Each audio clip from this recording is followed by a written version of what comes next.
তো সবাইকে আজকে আমার এই ব্লগে সবাইকে স্বাগতম। আশা করি সবাই ভালো আছেন।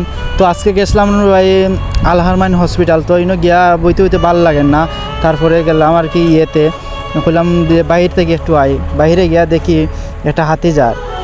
হাতিরে ডাক্তারে ডাক্তার হাতি তো চায় না, হাতিয়ে তার ইগোল হয়ে তার সোজা হাঁটিয়া যার বলতে পিছনও তাকায় না, আর আমার ডাকেও কোনো সাড়া দিছে না। তো হাতির এই আদর্শ দেখে আমার কাছে মনে হইলো যে পাশের লোকে কিছু বলে, তে তুমি যতই ভালো কাজ করো না কেন আর যতই খারাপ কাজ করো না কেন, তোমার পিছনে বলতে তোমার সমালোচনাকারী থাকবই। তুমি যাই করো না কেন তোমার সমালোচনাকারী থাকবো। আবার তারার দ্বারাই তুমি দেখবা যে বালা কাজ করলে তো বালা তো করতে উৎসাহিত হইবাই।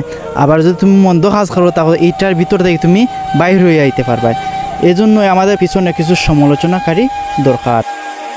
তো সবার মতামত জানাইবা কমেন্ট বক্সে। তো এই ভিডিওটা শেষ পর্যন্ত দেখার লাগি ধন্যবাদ আপনারে। তো আগামী ভিডিওর জন্য শুভকামনা জানিয়ে আজকে ভিডিও এখানে শেষ করছি। Thank you.